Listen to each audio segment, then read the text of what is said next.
Welcome back on this glorious and amazing day, and thanks for liking this video and for subscribing and for remembering that you are way greater than you think you are. So this is life. So we are at a young age poisoned with this concept of performing, and then 15 years later, our parents give us all these speeches. What do you care that what people say about you? Yet our own mom and dad care themselves. But somehow we are all emotionally blind, and that is okay. We live and we learn. So I want to dive in to the concept of existence. What happens to humans when they exist, and what happens to humans when they perform? What happens to a human is very similar to what a child is. When a human, which in the West we barely have anyone that actually exists. What do you mean by that? What I mean by that is very simple, and I could spend another hour explaining it, but I'm just going to spend 1 or 2 minutes. If a human being exists,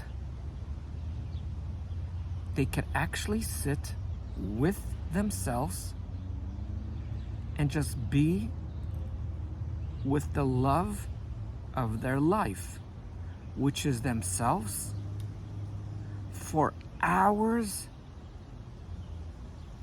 in a row, without holding a phone or thinking. Listen and read more of Eckhart Tolle's book, The Power of Now, and you will understand. It's something that I haven't done till 6 years myself, till 6 years ago. Now I'm sort of addicted to it, even though I only get to do it once a week for that many hours. If you exist, I can't even explain it how good it is. You have everything in the world, but there's much more to that. I just try to prove to you how you know if you exist. If you can be 6 hours, most people I talk to can't even do it for 2 minutes or even for 1 minute. To just focus on your breath, just be in the now for 6 hours. As I said, they can't even do it for 2 minutes, let alone 6 hours. That's how you know if you exist. Until you're there, life will be very challenging for you. Not that life is not challenging for people that exist, but it's a very extremely different life. So when one exists, what happens is they are filled with natural energy. They don't have to go to all the seminars to become motivated.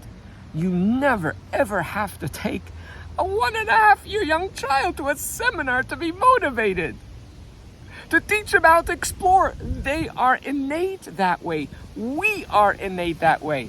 The reason why we go to all the seminars, and I think most of the seminars, not all, but most of them will work with your external power, and they will get you all excited, but they're not working with your core, because your program is still a performer versus someone that exists.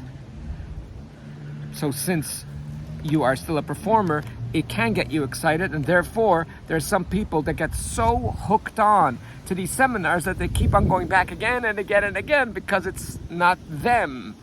It's not them. To me, it's like you have a whole bunch of anchors on your boat that doesn't allow your boat to move, and you go to a seminar that attaches some extra engines.